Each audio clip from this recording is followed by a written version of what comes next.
ৰাতিপুৱা উঠি সৰ্বপ্ৰথমে বাৰু ঘৰখন আপুনিও ঝাৰু দিয়ে নেকি? যদি দিয়ে তেন্তে গুৰুত্ব সহকাৰে এই ভিডিঅ'টো আপুনি শেষলৈকে চাব লাগিব। বহু মহিলাই ৰাতিপুৱা শুই উঠি ঘৰখন ঝাৰু দিয়াটো অভ্যাস, কিন্তু আপুনি জানেনে এয়া উচিত নে অনুচিত? যিসকল মহিলাই ৰাতিপুৱা শুই উঠিয়েই ঘৰখন ঝাৰু দিয়ে তেওঁলোকৰ বাবে এই ভিডিঅ'টো অতি গুৰুত্বপূৰ্ণ, কাৰণ ঝাৰু সম্বন্ধে আজি আমি কিছু গুৰুত্বপূৰ্ণ কথা আপোনালোকৰ সন্মুখলৈ লৈ আহিছো, যিখিনি আপুনি জনাটো অতি আৱশ্যক। ঘৰখনত যিডাল ঝাৰু আপুনি ব্যৱহাৰ কৰে সেই ঝাৰুডাল যদি ব্যৱহাৰৰ অনুপযোগী হৈ পৰে তেন্তে সেই ঝাৰুডাল কি কৰা উচিত? ঝাৰুৰ কি সৰল উপায় কৰি আপুনিও আধ্যৱন্ত হ'ব পাৰিব, আপোনাৰ আৰ্থিক সমস্যা নোহোৱা কৰিব পাৰিব। আপোনাৰ ঘৰত যদি ব্যৱহাৰৰ অনুপযোগী ঝাৰু আছে তেন্তে সেইডাল পেলাই দিয়াৰ পূৰ্বে আজিৰ এই ভিডিঅ'টো এবাৰ চাই লওক। আপুনি জানেনে ঝাৰু তিনি ধৰণৰ আছে বুলি? এই কথা বহু কম সংখ্যক মানুহেহে জানে, কিন্তু সত্য কথাটো হ'ল আপোনাৰ ঘৰত থকা ঝাৰুডালেও আপোনাৰ ভাগ্যত প্ৰভাৱ পেলাব পাৰে। যদি আপুনি সঠিকভাৱে ঝাৰুডাল ঘৰত ৰাখিব নোৱাৰে তেন্তে মা লক্ষ্মী আপোনাৰ ঘৰৰ পৰা ৰুষ্ট হৈ আঁতৰি যাব পাৰে। ঝাৰু সঠিক পদ্ধতিৰে ব্যৱহাৰ কৰি বহু মানুহে নিজৰ আৰ্থিক সমস্যা দূৰ কৰিব পাৰে, কিন্তু ঝাৰু সম্বন্ধীয় যদি কিছুমান ভুল আপুনি কৰে তেন্তে আপোনাৰ ঘৰ দেউলীয়া হ'বলৈ বৰ বেছি সময় নালাগিব। শাস্ত্ৰই আমাক ঝাৰু সম্বন্ধে কিছুমান শুভ আৰু কিছুমান অশুভ কাৰকৰ বিষয়ে উল্লেখ কৰিছে। সেইকাৰণে ঝাৰুডালক লৈ কিছুমান কাম কৰাটো একেবাৰে অনুচিত, নহলে আপোনাৰ জীৱনত বিভিন্ন সমস্যাই দেখা দিব পাৰে।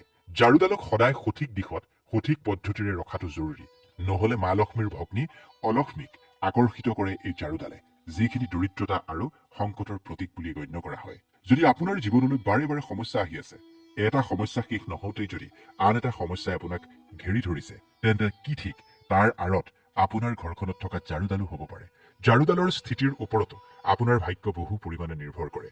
যদি আপোনাৰ জীৱনটো সামান্যভাৱে চলি আছে তেন্তে ঠিকে আছে, কিন্তু যদি বহুত বেছি উত্থান পতন আৰম্ভ হৈছে তেন্তে আপুনি সাৱধান হ'বৰ হ'ল। আজিকালি এটা ডাঙৰ কথা হ'ল মানুহে মডাৰ্ণ লাইফত জীয়াই থাকি ভাল পায়, চাকৰি কৰে, সময় কম, সেইকাৰণে এই লৰা ধপৰাত প্ৰায় ঘৰত নিজে ঝাৰু দিব নোৱাৰে। ফলত ঘৰখনত সাধাৰণ বুলি ভবা কিছুমান কথালৈ গুৰুত্ব নাথাকে মানুহৰ, কিন্তু মানুহৰ জীৱনলৈ চিন্তাটো তেতিয়া আহে যেতিয়া হঠাৎ উত্থান পতন আৰম্ভ হয়। যদি আপোনাৰ ৰাতিপুৱাই ঘৰখনত ঝাৰু দিবলৈ অসুবিধা হৈছে তেন্তে বেলি ডুবাৰ পূৰ্বে আপুনি ঘৰখনত ঝাৰুডাল দিবলৈ চেষ্টা কৰক। ঘৰত যদি আপোনাৰ লেতেৰা আৱৰ্জনা জমা হয় তেন্তে বুজি লওক আপোনাৰ ঘৰখনত নেতিবাচক শক্তিৰ প্ৰভাৱ পৰিব। পিছবেলা যেতিয়া আপুনি ঘৰখনত ঝাৰু দিব সেই জাবৰবোৰ আপুনি এটা জেগাত গোটাই থব, সেইখিনি নেপেলাব। সন্ধিয়াৰ পিছতো ঘৰত ঝাৰু দিলে জাবৰখিনি ভুলতো বাহিৰলৈ নেপেলাব, কাৰণ এইখিনিক অশুভ বুলি গণ্য কৰা হয়। এতিয়া ঝাৰু কিনাৰ প্ৰসংগত কিছু কথা কব খুজিছো। এতিয়া আপুনি জানি ল'ব লাগিব ঝাৰুডাল আপুনি কোনটো পক্ষত কিনিলে আটাইতকৈ শুভ হ'ব বা কোনদিনা ঝাৰুডাল কিনিলে আপোনাৰ বাবে উত্তম হ'ব। এনেকুৱা কিছুমান দিন আছে যিটো দিনত ঝাৰু ক্ৰয় কৰাটো একেবাৰে অশুভ বুলি গণ্য কৰা হয়। যদি এই কথা বতৰাবোৰ মনত ৰাখি আপুনি ঝাৰু ব্যৱহাৰ কৰে তেন্তে বিশ্বাস ৰাখক ঘৰখনত কোনো ধৰণৰ সমস্যাই নহয়। যদি ঘৰখনত আপোনাৰ সমস্যা হৈছে তেন্তে লাহে লাহে সেয়া কমি আহিব, সুখ সমৃদ্ধিৰ দুৱাৰ আপোনাৰ সন্মুখত মুকলি হৈ যাব। ঘৰখনত যদি ব্যৱহাৰৰ অনুপযোগী হৈছে ঝাৰুডাল তেন্তে সেইডাল আপুনি দলিয়াই দিয়াৰ ভুল একেবাৰে নকৰিব। কোনদিনা আপুনি নতুন ঝাৰুৰ প্ৰয়োগ কৰিব লাগিব সেয়াও এতিয়া মই আপোনাক ক'ম। সৰ্বপ্ৰথমে মই আপোনাক কওঁ নতুন ঝাৰু উলিওৱাৰ আটাইতকৈ শুভ দিন হৈছে শনিবাৰ। যেতিয়া আপুনি এডাল ঝাৰু ঘৰলৈ কিনি আনিব সেই ঝাৰুডাল আপুনি সদায় শনিবাৰে ব্যৱহাৰ কৰিব। চাওক, আপোনাৰ ঘৰত যদি ঝাৰু এডালৰ প্ৰয়োজন হৈছে ঝাৰুডাল আপুনি যেতিয়াই তেতিয়াই কিনিব পাৰিব, কিন্তু ঝাৰুডাল ব্যৱহাৰ কৰাৰ দিনটো যাতে শনিবাৰ হয় সেয়া আপুনি মনত ৰাখিব। ব্যৱহাৰ কৰাৰ দিনটো হৈছে শনিবাৰ, কিন্তু ঝাৰুডাল কিনাৰ কেইটামান বাৰ আপুনি মনত ৰাখি লোৱাটো দৰকাৰ। সেয়া হৈছে সোমবাৰ, বুধবাৰ, গুৰুবাৰ মানে বৃহস্পতিবাৰ আৰু শুকুৰবাৰ।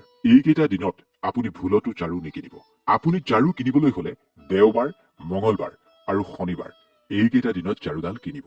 দীপাৱলীৰ সময়তেই হওক বা অন্যান্য উৎসৱ পাৰ্বণৰ সময়তেই যদি আপুনি এডাল ঝাৰু ঘৰলৈ কিনি আনে তেন্তে এয়া অত্যন্ত শুভ বুলি গণ্য কৰা হয়। চাবচোন, দীপাৱলীৰ সময়ছোৱাত মানুহে ঘৰলৈ ঝাৰু ক্ৰয় কৰি আনে।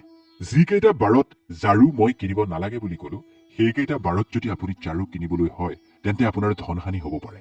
ঝাৰুডাল আপুনি যেতিয়া ঘৰলৈ কিনি আনিব এটাই চেষ্টা কৰিব যাতে আপুনি শনিবাৰৰ দিনা ঝাৰুডাল ব্যৱহাৰ কৰিব পাৰে।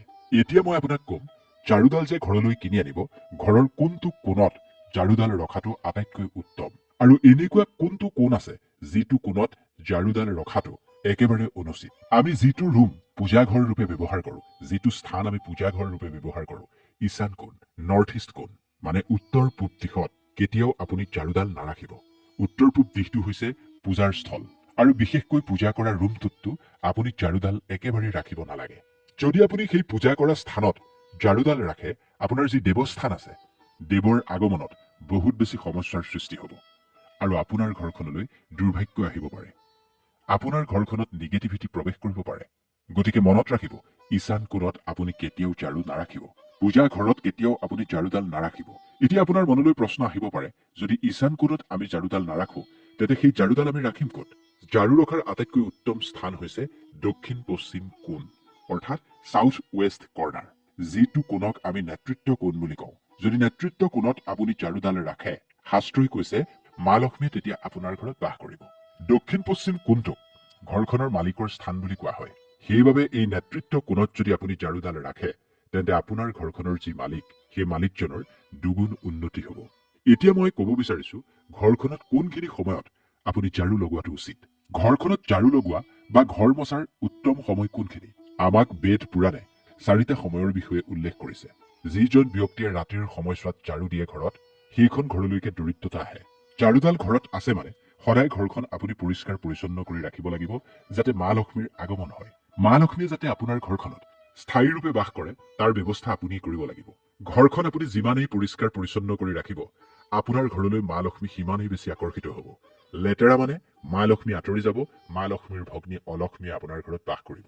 তেতিয়া চাব, আপুনি সমস্যাৰ মাজত জীয়াই থকা যেন অনুমান হ'ব।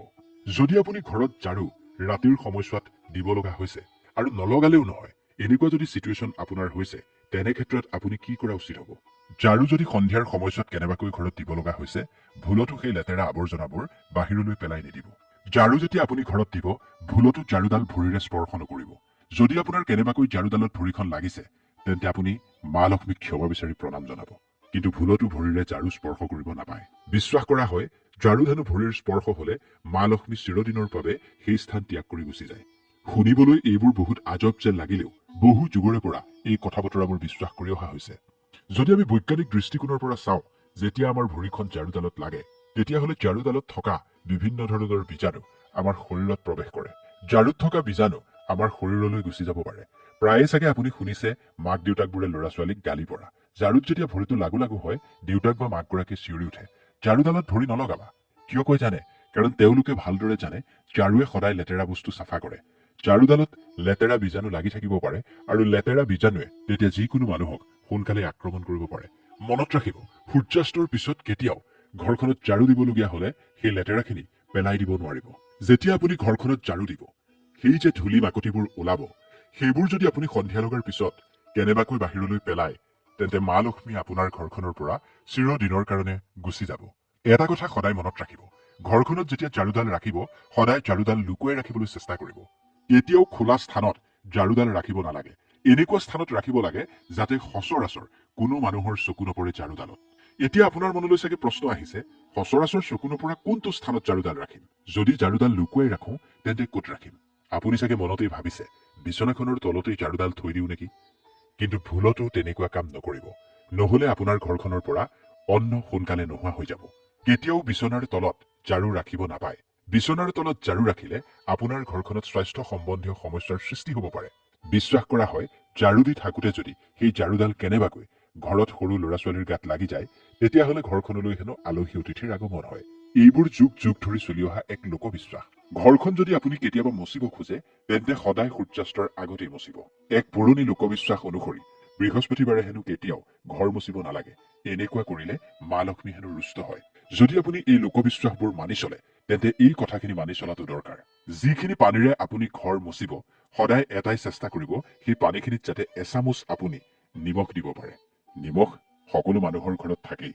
যিখিনি নিমখ আপুনি ব্যৱহাৰ কৰে, তাৰে এচামুচ যদি ঘৰ মচা পানীখিনিত আপুনি দিয়ে, তেন্তে ঘৰখনৰ নেতিবাচক শক্তি নোহোৱা হৈ যায়। নিমখ পানীৰে যদি আপুনি গোটেই ঘৰখন মচিব পাৰে, তেন্তে বিশ্বাস কৰক, চিৰদিনৰ কাৰণে আপোনাৰ ঘৰখনত সুখ সমৃদ্ধি থাকিব। যিখন ঘৰত নিমখ পানীৰে ঘৰ মচা হয়, সেইখন ঘৰত পজিটিভ এনাৰ্জিয়ে স্থায়ী ৰূপত বাস কৰে। ফলত আপোনাৰ ঘৰখন এনি টাইম শান্ত সমাহিত হৈ থাকিব। এতিয়া আপুনি চহৰতেই থাকক বা গাঁৱতেই থাকক, কেতিয়াবা এনেকুৱা হয় আপোনাৰ ঘৰৰ গেটখন খোল খাই থাকে, নঙলা বা জপনাখন খোল খাই থাকে। নঙলা, জপনা বা গেটখন খোল খাই থাকিলে যিকোনো ধৰণৰ পশুধন আপোনাৰ ঘৰলৈ সোমাই আহে। যেনে ধৰক গাইজনী সোমাই আহিল, ছাগলী এজনী সোমাই আহিল। মনত ৰাখিব, কেতিয়াও হাতত ঝাৰুডাল লৈ সেই পশুধন আপুনি নেখেদিব। বিশেষকৈ গৌমাতাক আপুনি ভুলতো নেখেদিব।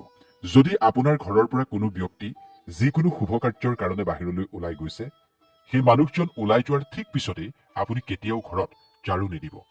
কমচে কম সেই ব্যক্তিজন ঘৰৰ পৰা ওলাই যোৱাৰ কেইঘণ্টামানৰ পিছতহে আপুনি ঘৰখনত ঝাৰু দিয়াটো দৰকাৰ। যেতিয়া কোনো ব্যক্তি আপোনাৰ ঘৰৰ পৰা ওলাই যায়, সেই ব্যক্তিজন ওলাই যোৱাৰ ঠিক পিছতেই কেতিয়াও ঘৰখনত ঝাৰু দিব নালাগে বুলি শাস্ত্ৰই পৰামৰ্শ আগবঢ়াইছে। এনেকুৱা কৰিলে হেনো মৃত্যুক হাত বাউলি মতাৰ সমান হয়। সেইকাৰণে এনেবোৰ কামৰ পৰা বাচি থাকিব লাগে। কেতিয়াও ঝাৰুডাল আপুনি ঘৰখনত থিয় কৰাই নাৰাখিব। যিটো স্থানত আপুনি ঝাৰুডাল ৰাখে, সেই স্থানত সদায় ঝাৰুডাল পেলাই শুৱাই ৰাখিব। কেতিয়াও ৱালখনৰ সহায় লৈ ঝাৰুডাল থিয় কৰাই ৰাখিব নালাগে। বহুতেই কিন্তু এই কামটো কৰে, এয়া কিন্তু একেবাৰে ভুল। যদি আপুনি কোনোবা এখন নতুন ঘৰত প্ৰৱেশ কৰিছে আৰু আপুনি যদি বিচাৰিছে যে সেই নতুন ঘৰখনে আপোনাৰ জীৱনলৈ সৌভাগ্য কঢ়িয়াই আনক, তেতিয়া আপুনি গৃহপ্ৰৱেশ কৰাৰ সময়ত আপুনি লগত ঝাৰুডাল আনিবলৈ একেবাৰে নাপাহৰিব। লগত ঝাৰুডাল অনা মানে মা লক্ষ্মীক আপুনি ঘৰখনলৈ লৈ অহাৰ সমান হয়। কাৰণ শাস্ত্ৰই আমাক কৈছে ঝাৰুত মা লক্ষ্মী বাস কৰে। যেতিয়া আপুনি ঝাৰুডাল সেই নতুন ঘৰখনৰ ভিতৰলৈ লৈ যাব, তাৰ অৰ্থ হ'ব আপুনি মা লক্ষ্মীক সেই নতুন ঘৰখনত গৃহপ্ৰৱেশ কৰাইছে। তেতিয়াই আপোনাৰ ঘৰখনলৈ সুখ, সমৃদ্ধি আৰু উন্নতি আহিব। ঝাৰু লগোৱাৰ সময়খিনি বহুত বেছি গুৰুত্বপূৰ্ণ।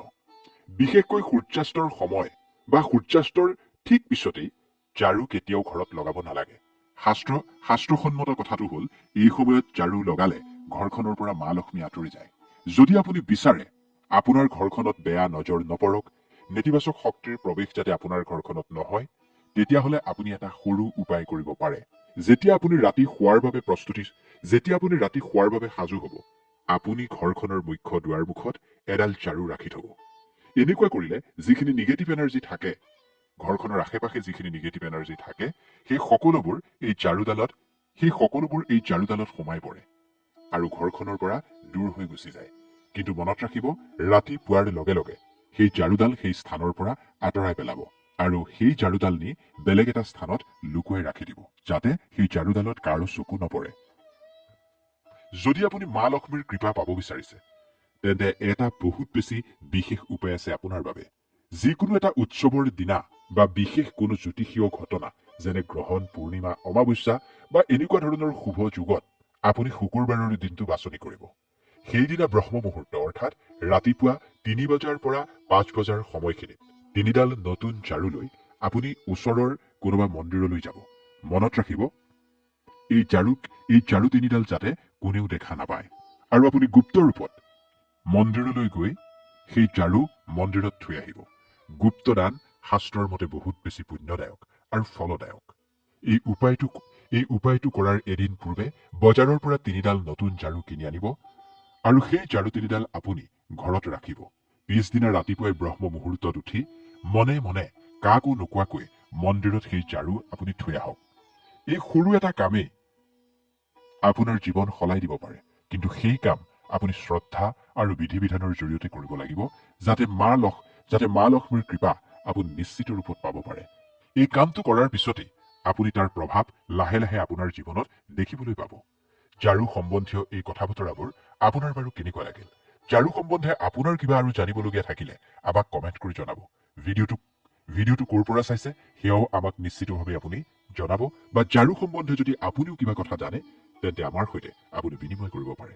যিমান পাৰে সিমান ভিডিঅ'টো শ্বেয়াৰ কৰিব, যাতে সকলোৰে ঘৰত মা লক্ষ্মীয়ে বাস কৰে। আৰু এনেকুৱা ধৰণৰ ভিডিঅ' নিয়মিত পাবৰ কাৰণে আমাৰ চেনেলটো এবাৰ ছাবস্ক্ৰাইব কৰিব। ধন্যবাদ।